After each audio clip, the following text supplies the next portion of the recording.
Hello, we are going to see autocorrelation. Autocorrelation measures how the lagged version of the value of a variable is related to original version of it in a time series.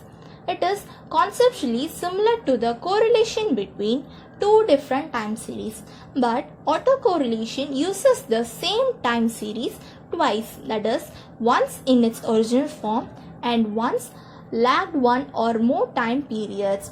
It is defined as Rxx of tau is equal to expectation of x of t plus tau into x of t, or Rxx of tau is equal to expectation of x of t into x of t minus tau for all t. It is defined in both the ways because our autocorrelation function is an even function. It shows symmetry.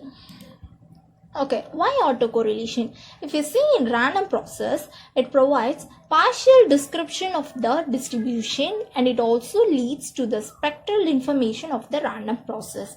And it is an ideal method for uncovering trends, patterns in time series data that would have otherwise gone undiscovered.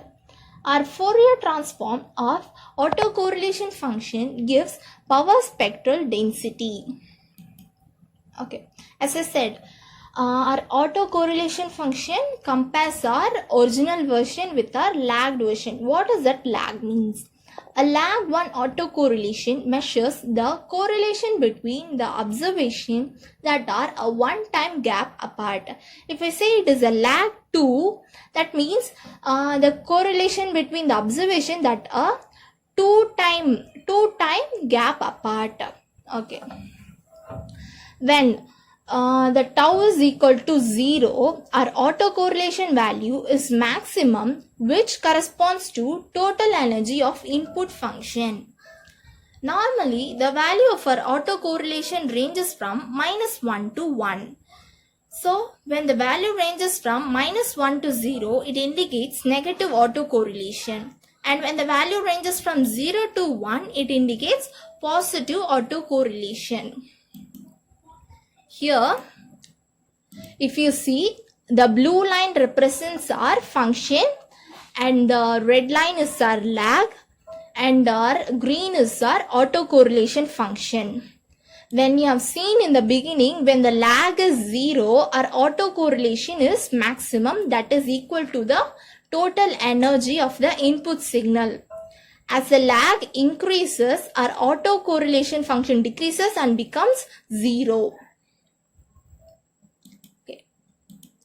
Now, we are going to calculate autocorrelation for discrete data set using web calculator and observe its results.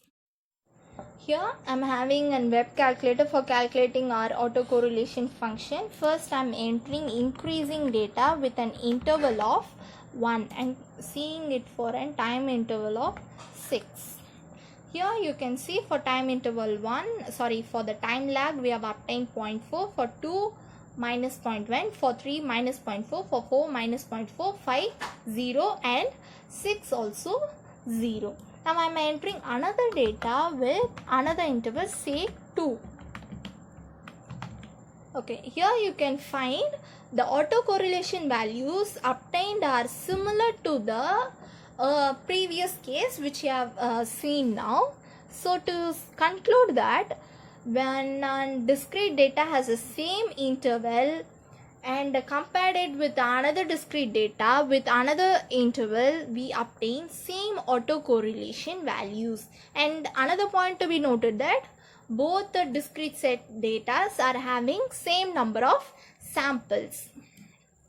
Okay, now entering an random number with increasing and decreasing values. Here you can see we have obtained our respective autocorrelation function. When you closely observe the values, you can see that autocorrelation values are so small and they are very closer to the 0. Okay. Now let me enter and another value with randomly increasing, say 2, 3, 5 and 7. we have obtained our values as 0.4 for our time lag 1, for 2 minus 0.12, for 3 minus 0.43, for 4 minus 0.3, for 5 0 and 6 0.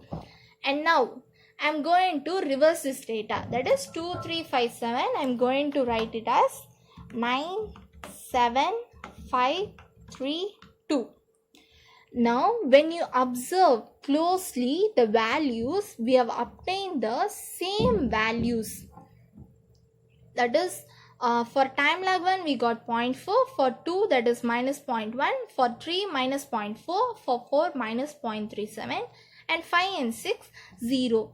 So to say, we know that autocorrelation function is an even function. It shows symmetry. Okay, now to conclude, when the interval in the discrete data set is same, we obtain same autocorrelation values when compared with different intervals for different discrete data sets. Here I am having an autocorrelation plot for showing you. It is otherwise known as Collirogram. Here the horizontal axis represents the lag and our vertical axis represents our autocorrelation function. Okay.